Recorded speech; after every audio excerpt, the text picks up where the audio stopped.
ఉన్న బంగారాన్ని విడిపించి ఆ రోజు ఆన్లైన్ రేటుకే మేము కొంటాం. Sharma gold company. ఏంటి మీ సమస్య? ఎందుకు వెయిట్ చేస్తున్నారు? మా ఆయన చాలా ఇబ్బంది పెడతాడు సార్. తాగేసి వచ్చి ఫుల్గా ఎవడి పక్కలేనైనా పడుకొని నాకు డబ్బులు నువ్వు ఎలా తెస్తావో తెలీదు, తెచ్చే ఇవ్వు అని అంటూ ఉంటాడు సార్. ఒకసారి ఫోన్ చేయండి, మాట్లాడదాం మీ హస్బెండ్తో. చేయండి, నెంబర్ టైప్ చేసేవాడి, నేను కొడతాను. మీ భార్యని ఇబ్బంది పెడుతున్నారంట, మీరేం పని చేయకుండా తాగుచ్చి కొడుతున్నారంట. అడగడానికి నువ్వెవడండి? నేను జర్నలిస్టు మాట్లాడుతున్నా, మనం టీవీ నుంచి. అయ్యుండొచ్చు. అది అడగడానికి నువ్వెవడు? నా పిల్లని నేను ఏమైనా చేసుకుంటా. మాటలు చక్కగా రానివ్వండి ముందు. కాదు, ఎవడ పక్కలో ఉన్న పడుకొని డబ్బులు సంపాదించు అంటున్నావంట. అవును, నా అసలు మనిషివేనా నువ్వు? ఎవరి పక్కలో ఉన్న పడుకో డబ్బులు తీసుకురా అంటున్నావంట. ఏం మనిషిరా నువ్వు అసలు? నీ పక్కన పడుకుందా ఏంటి? నమస్తే, వెల్కమ్ టు మనం టీవీ. నేను వలి. ఒక మహిళ తన సమస్యను చెప్పుకోవడానికి మనం టీవీని ఆశ్రయించింది. 2 గంటలకు ఇక్కడ రిసెప్షన్లోనే కూర్చుంది. అసలు ఆమె ఎందుకు ఇంతగా వెయిట్ చేస్తుంది, ఆమె సమస్య ఏంటి, ఆమె మాటలో తెలుసుకుందాం. నమస్తే అమ్మా. నమస్కారం సార్. 2 గంటలుగా మీరు ఇక్కడ సోఫాలో మా రిసెప్షన్లో కూర్చున్నారని మా ఎంప్లాయీ చెప్తోంది. ఏంటి మీ సమస్య? ఎందుకు వెయిట్ చేస్తున్నారు? సమస్య అంటే మా ఆయన చాలా ఇబ్బంది పెడతాడు సార్. తాగేసి వచ్చి ఫుల్గా కొట్టేస్తూ ఉంటాడు, పిల్లల్ని కూడా కొడుతూ ఉంటాడు తను. ఇంకేమంటే అసలు చెప్పలేను సార్, అంతలా కొట్టేస్తూ ఉంటాడు. ఎవడి పక్కలేనైనా పడుకొని నాకు డబ్బులు నువ్వు ఎలా తెస్తావో తెలీదు, తెచ్చే ఇవ్వు అని అంటూ ఉంటాడు సార్. తాగొచ్చి కొడతా ఉంటాడు డైలీ. డైలీ తాగొచ్చేసి కొడుతూ ఉంటాడు సార్. చాలా అంటే చాలా ఇంకా మరి బయట చెప్పుకోలేను సార్, అంత ఇబ్బంది పెడుతూ ఉంటాడు సార్. నన్ను అయితే పిల్లల్ని కూడా ఇంకా ఇబ్బంది చాలా పెడుతూ ఉంటాడు. అందువల్ల బయటకు వచ్చేసాం సార్ మేము బయటికి. ఎన్నాళ్ళ నుంచి ఉంది ఈ సమస్య? 1 సంవత్సరం నుంచి ఇలాగే వేధిస్తున్నాడు సార్ బాగా. 1 ఇయర్ నుంచి? 1 ఇయర్ నుంచి. 1 ఇయర్ నుంచి డైలీ ఇట్లా తాగటం, కొట్టడం, అరేంజ్ చేయడం జరుగుతుందా? అవును సార్, అలా కొట్టేస్తూ ఉంటాడు. ఇంకెలా కొడతాడంటే చెప్పుకోలేను బయటికి, ఎవరికి అమ్మ వాళ్ళకి ఎవరికి చెప్పలేను, ఏమీ చేయలేను. అంటే ఇంకెందుకులే, ఏదైనా చెప్పినా కూడా వాళ్ళు అర్థం చేసుకునే వాళ్ళు అయితే బాగుంటుంది కదా, అర్థం చేసుకోరు అని లెక్కల్లో ఇంక నేను ఎవరికి చెప్పను సార్. ఏం చేస్తాడు మీ ఆయన? ఆటో వేస్తాడు సార్. ఆటో నడిపేవాడా? ఆటో నడిపేవాడు సార్. ఇప్పుడు ప్రజెంట్ అయితే తెలియదు సార్, తను ఏం చేస్తున్నాడో ఎక్కడ ఉంటున్నాడో ఏమో తెలియదు సార్. బయటికి ఇంకా మేము వచ్చేసాం కదా, ఇంకా డ్రింకింగ్ అయితే ఎక్కువ, చాలా డ్రింకింగ్ చేస్తాడు సార్ తను. డ్రింకింగ్ చేసి రోజు వచ్చేసి కొట్టేస్తాడు సార్ ఎక్కడున్నా.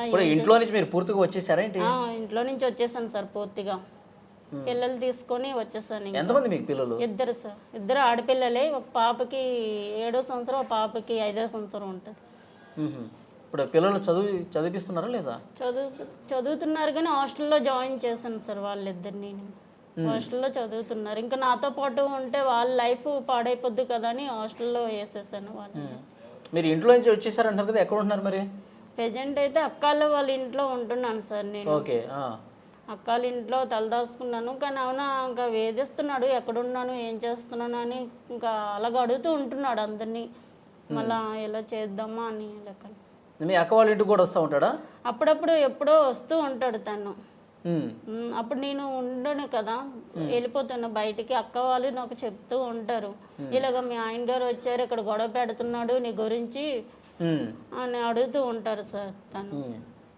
ఇప్పుడు ఏంటి, నువ్వు బయట ఎక్కడైనా ఏ పని చేసినా సరే డబ్బులు తీసుకొచ్చి ఇవ్వండి. డబ్బులు కావాలి అంటారు సార్. ఎవడు పక్కన పడుకుంటావో తెలీదు, నాకైతే డబ్బులు కావాలి, నువ్వు ఎలా తెస్తావో తెలీదు, నువ్వే ఉంటావో లేదంటే ఏం చేసుకుంటావో నాకు తెలీదు అని అంటారు సార్. కానీ నాకు మీరు మన టీవీలో మీరు నాకు హెల్ప్ చేస్తారని. మీరు మనం టీవీకి ఎందుకు వచ్చారు? నాకు మిమ్మల్ని నేను చూసాను సార్, ఒక హోటల్లో చూసాను, ఒక ఆవిడకి మీరు ఫుడ్ పెట్టడం చూసాను సార్. నాకు మీరు కూడా వీడియో చూసారా? వీడియో చూసాను సార్. ఓకే. ఆ వీడియో చూసి ఇంతవరకు మీ దగ్గరికి వచ్చాను సార్ నేను. నాకు కూడా మీరు ఏదైనా హెల్ప్ చేస్తారు అని అనుకుంటున్నాను సార్. మీకు కాలు పట్టుకుంటాను. పర్లేదు. మీరు ఎవరి కాళ్ళు పట్టుకోవాల్సిన అవసరం లేదు. ఒకసారి ఫోన్ చేయండి, మాట్లాడదాం మీ హస్బెండ్తో. చేయండి, నెంబర్ టైప్ చేసేవాడిని, నేను కొడతాను.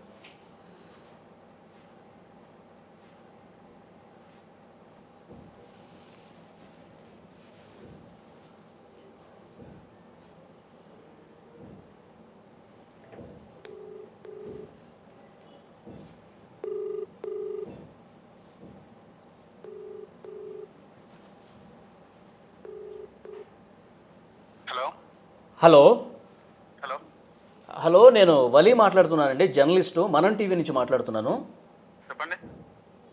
ఇప్పుడు మీ భార్య మా మనం టీవీకి వచ్చిందండి. మీ భార్యని ఇబ్బంది పెడుతున్నారంట, మీరేం పని చేయకుండా తాగొచ్చి కొడుతున్నారంట. అది అడగడానికి నువ్వెవడండి? నేను జర్నలిస్టు మాట్లాడుతున్నా, మనం టీవీ నుంచి. అయ్యుండొచ్చు. అది అడగడానికి నువ్వెవడు? నా పిల్లం నేను ఏమైనా చేసుకుంటా. మాటలు చక్కగా రానివ్వండి ముందు. ఇట్లాగే మాట్లాడతా నేను. కాదు, ఎవడ పక్కలో ఉన్న పడుకొని డబ్బులు సంపాదించు అంటున్నావంట. అవును, నా పిల్లని ఇక్కడ నువ్వు మనిషివా పశువా? నువ్వు మనిషివా పశువా? నువ్వెవడి అంటున్నా? హలో, ఒక అమ్మాయిని ఒక మహిళని ఇంత ఇబ్బంది పెట్టడం మంచి పద్ధతి ఇది? ఒక భర్తకు ఉండాల్సిన లక్షణమేనా ఇది? వెధవా? నువ్వెవడు అంటున్నా? పోలీసుల దగ్గర పంపించండి, పోలీసులు చూసుకుంటా. నువ్వెవడు? ఇప్పుడు పోలీసులు పంపిస్తే పోలీసుల దగ్గరికి వెళ్తే బతుకు నాశనం అయిపోద్ది, ఇద్దరు ఆడపిల్లలు అని చెప్పి బాధపడుతుంది ఆవిడ. అసలు మనిషివేనా నువ్వు? ఎవరి పక్కన ఉన్న పడుకో డబ్బులు తీసుకురా అంటున్నావంట. నీకు దానికి ఏమైనా సంబంధం ఉందా? ఏం మనిషిరా నువ్వు అసలు? నీ పక్కన పడుకుందా ఏంటి? నువ్వు మాటలు చక్కగా రాని ఏం మాట్లాడుతున్నావు నువ్వు? ఏం చేసుకుంటారా బై? పెట్టి ఫోన్ పెట్టి, ఫస్ట్ ఫోన్ పెట్టి. హలో, ఫోన్ కట్ చేశాడు.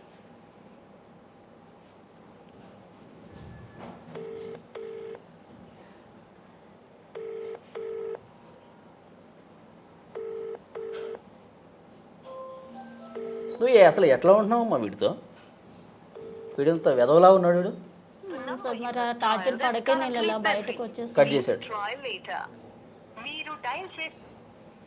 మీరేమో ఇబ్బంది పడాల్సిన పని లేదు, ఆ టార్చర్ అసలు భరించాల్సిన అవసరం లేదు.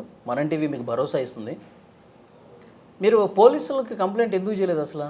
పోలీసులకి కంప్లైంట్ చేద్దామా ఒక సంవత్సరం నుంచి బాధపడుతున్నారు కదా మీరు, అరెస్ట్ చేస్తున్నాడు కదా, కంప్లైంట్ ఇవ్వాలనిపించలేదా మరి?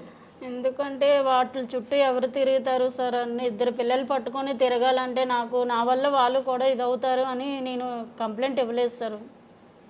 వాళ్ళ లైఫ్ ఫాడ్ అయిపోతుంది కదా అని కంప్లైంట్ ఇవ్వలేదు నేను వాళ్ళకి. మీ పేరెంట్స్కి తెలుసా ఈ విషయం? అంతగా వాళ్ళకి ఏం తెలుసు సార్, నేను చెప్పలేదు. లవ్ చేసి పెళ్లి చేసుకున్నాను కాబట్టి ఏమీ చెప్పలేదు సార్ వాళ్ళకి. ఇలా బయటకు వచ్చేసాం కదా, బాగా ఇంకా హ్యాపీగా ఉన్నామని అనుకుంటున్నారు వాళ్ళు. అంతే సార్. ఎక్కడమ్మా మీది? ప్రాపర్ ఎక్కడ?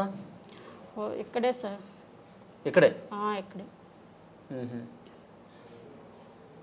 మాట్లాడుతూ ఉంటారా మీ పేరెంట్స్? మాట్లాడుతూ ఉంటారు సార్ అప్పుడప్పుడు, కానీ ఇలాగ ఉన్నది, నా పరిస్థితి ఇలాగ ఉంది అని వాళ్ళకి నేను చెప్పను సార్ అసలు. చెప్పను సార్. కానీ ఎందుకులే అలా. మీ హస్బెండ్ వాళ్ళ పేరెంట్స్ ఎక్కడ ఉంటారు? వాళ్ళు కూడా లోకల్లో అక్కడే ఉంటారు సార్, విజయలో లోకల్లో ఉంటారు. అక్కడే వాళ్ళు కూడా అక్కడే ఉంటారు. అక్కడంటే వైజాగ్లో ఉంటారు సార్ వాళ్ళు. మీరు ఎన్ని సంవత్సరాలు అవుతుంది ఇక్కడికి వచ్చి? ఇక్కడికి వచ్చి సంవత్సరం అవుతుంది సార్. బాగా సంవత్సరం అవుతుంది. సంవత్సరం అవుతుంది సార్. అని నాకు మీరు ఏదో ఒకటి చెయ్యండి సార్, మీ కాలు పట్టుకొని అడుగుతున్నాను. మీరు కాళ్ళు పట్టుకోవాల్సిన పనే లేదు. అది చూడండి సార్, నాకు పిల్లల గురించి మీడియా తరఫున, మనం టీవీ తరఫున నేను నీకు మాటిస్తున్నాను, మీ హస్బెండ్ బాగా చూసుకునే విధంగా శాయశక్తిలో ప్రయత్నం చేద్దాం. కానీ తను కూడా మీ వల్ల మారితే నాకు అదే కదా సార్ కావాలి. పిల్లలు హ్యాపీ, నేనే హ్యాపీ. ఇంకా కలిసి ఉండాలని అనుకుంటున్నావా? ఇంకా కలిసి ఉండాలనుకుంటున్నాను సార్ అతనితో. ఏమంటే ఎంత కొట్టినా తిట్టినా ఇంకా తనే నాకు కావాలి అని పిల్లలు కూడా అనుకుంటున్నాను సార్. ఇంకేమీ లేదు. మీ వల్ల మారితే నాకు ఇంకా వద్దు సార్, అదే కావాలి, ఇంకేమీ లేదు నాకు. మీరు అది చేస్తే ఇంకా నాకు ముందుకి బాగుంటుంది అని అనిపిస్తుంది సార్ మీ వల్ల. మా ఆయనతో శుభ్రంగా ఉండాలి అని అనుకుంటున్నాను. ఇప్పుడు ఒకడే ఉంటున్నాడా లేకపోతే ఇంకేమన్నా పెట్టుకున్నాడు అతను, అందుకని నిన్నేమన్నా నిర్లక్ష్యం చేశాడా? అదైతే నాకు తెలియదు సార్, కానీ బాగా ఉంటాడు. మరి ఏమైందో తెలియదు, అంత సడన్గా ఏం మార్పు వచ్చిందో ఏమైందో తెలియదు సార్ నాకైతే. ఫస్ట్ అయితే బాగా చూసుకుండేవాడు, పిల్లల్ని నన్ను అందరినీ బాగా చూసుకుండేవాడు. మరి సడన్గా ఏమైందో తెలియదు సార్. ఒక 2 నెలలు 3 నెలల నుంచి ఇబ్బంది అయితే బాగా పెడుతూ ఉంటున్నాడు, కొట్టేస్తూ ఉంటాడు. తనకి ఎలా నచ్చితే అలా కొట్టేస్తూ ఉంటాడు. నువ్వు ఏం చేస్తావో నాకు తెలియదు, మెయిన్ అయితే నాకు నువ్వు ఎవడి పక్కలేనా పడుకునేనా డబ్బు సంపాదించి ఇవ్వు అని అంటూ ఉంటాడు సార్. ఆ టార్చర్ పడక నేను పిల్లలిద్దరిని తీసుకొని బయటకు వచ్చేసాను. ఓకే, డెఫినెట్గా అమ్మా, మా వంతు ప్రయత్నం మేము చేస్తాము. మీడియా తరఫున ఎట్లా బుద్ధి చెప్పాలో అట్లా చెప్తాము. నువ్వు ధైర్యంగా ఉండు. ఇద్దరు పిల్లలు హాస్టల్లో ఉన్నారా? హాస్టల్లో ఉన్నారు సార్ ఇద్దరు. ఓకే, డెఫినెట్గా మన ప్రయత్నం మనం చేద్దాం. నాకు అడ్రస్ తర్వాత పెట్టండి, నాకు ఎక్కడ ఉంటాడో ఏంటి, సరైన బుద్ధి చెప్దాం అలాంటి వాళ్ళకి. యాక్చువల్గా ఇక్కడ ఈ వీడియో చేయాల్సిన అవసరం లేదు. తను ఒక సమస్యతో వచ్చింది, ఆ సమస్య చెప్పుకున్న తర్వాత మనంటి ఏ విధంగా సాయం చేయాలో చేస్తుంది. కానీ ఈ వీడియో ఎందుకు చేస్తున్నామంటే భర్తల వేధింపులు తాళలేక ఆ ఇబ్బందులు ఆ వేధింపులు భరిస్తూ వంటింట్లోనో పడగదిలోనో కుమిలిపోతున్న వాళ్ళు ఇలాంటి మహిళలు చాలామంది ఉన్నారు. మీరు అట్లా ఇబ్బంది పడాల్సిన అవసరం లేదు. భర్త వేధింపులు ఎక్కువైపోతే, మీరు సరిగ్గా పట్టించుకోకపోతే, చూడకపోతే కనుక డెఫినెట్గా ఇట్లా మీడియాను ఆశ్రయించండి, పోలీసులు కంప్లైంట్ చేయండి. మీరు ఇబ్బంది ఎక్కువైపోతే కనుక, హెరాస్మెంట్ ఎక్కువైతే కనుక కేసులు పెట్టండి. ఇలాంటి మహిళలు ఇంకా సమాజంలో చాలామంది ఉన్నారు కాబట్టి వాళ్ళందరికీ తెలియాలి. వాళ్ళు పడగదిలోనో కుమిలిపోతూ వంటింట్లోనో ఇంట్లోనే పరిమితం అయిపోయి అట్లా బాధపడిపోయి జీవితాన్ని నాశనం చేసుకోవాల్సిన అవసరం అంతకంటే లేదు.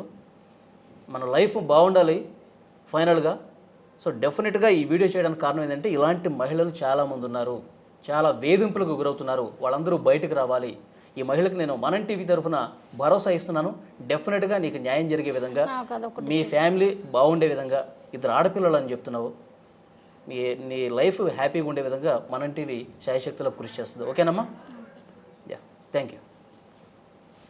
చేద్దాం డెఫినెట్గా.